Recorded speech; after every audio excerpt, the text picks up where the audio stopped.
There have been plenty of Oscar shocks over the years. And no, I don't mean the kind of shocks that have nothing to do with the actual awards. I mean those moments when a certain film or actor was basically guaranteed to win, only for the Academy to throw everyone off. Like when Bill Murray was nominated for Best Actor for Lost in Translation. He was practically walking up the stage in people's minds, but nope. He went home empty-handed. Or when the classic Singin' in the Rain got 2 nominations but won nothing. And honestly, The Elephant Man, with its 8 nominations, should have taken home something. Right? But the biggest Oscar shock, at least for me, happened at the 2000 ceremony. It was the film year of 1999 being celebrated, and Tom Cruise had 2 major movies out.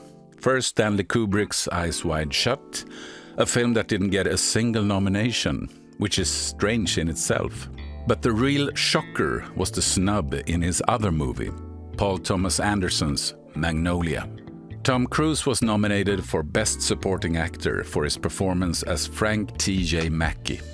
I was absolutely certain this was his moment, that he'd finally get that first Oscar. But then Judi Dench opened the envelope and said, and the Oscar goes to Michael Caine. Michael Caine?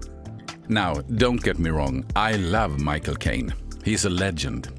But his role as Dr. Wilbur Larch in The Cider House Rules, honestly, it felt standard. Nothing memorable, nothing extraordinary. Meanwhile, Tom Cruise in Magnolia was an absolute powerhouse. He was raw, explosive, unforgettable. Even in his acceptance speech, Michael Caine said all nominees were incredible, that he didn't really feel like the winner. And I agreed with him then, and I still do now. Hey, Haley Joel Osment in The Sixth Sense could have taken it over him. But most of all, it should have been Tom Cruise. Because what he does in Magnolia is nothing short of phenomenal. Magnolia is a film about how hard it is to be human, and all the messy relationships that come with it. We follow a group of broken characters whose lives turn out to be connected. Tom Cruise plays Frank T.J Mackey, a self-proclaimed dating guru who created the Seduce and Destroy program. He's arrogant, misogynistic, strutting around like Elvis on stage, preaching to insecure men who hang on his every word. But the brilliance comes when the mask starts to crack.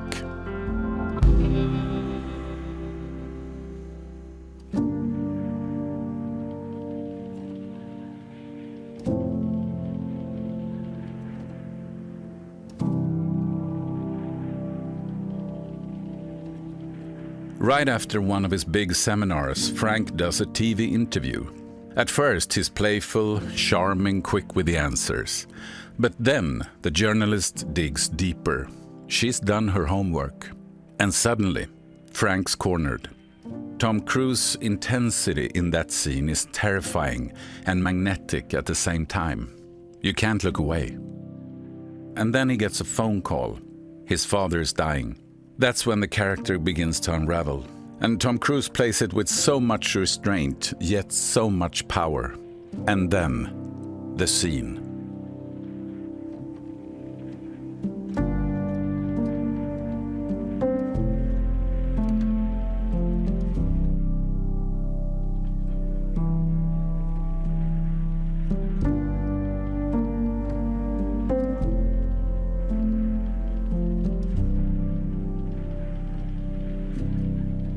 Frank goes to see his dying father.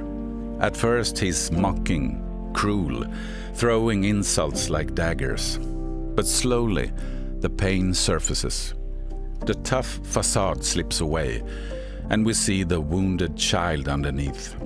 The son who feels betrayed and heartbroken, knowing the relationship will never heal. And when Cruise finally breaks down and cries like a child, it's almost unbearable to watch. It's acting on a level I never thought I'd see from a Hollywood superstar. Tom Cruise should have won the Oscar that night. Period. It feels less like an opinion and more like fact. And by the way, Magnolia itself is a masterpiece. Paul Thomas Anderson is brilliant, but this is Tom Cruise's movie, his greatest moment on screen. Thanks for watching, and if you haven't already, don't forget to like and subscribe.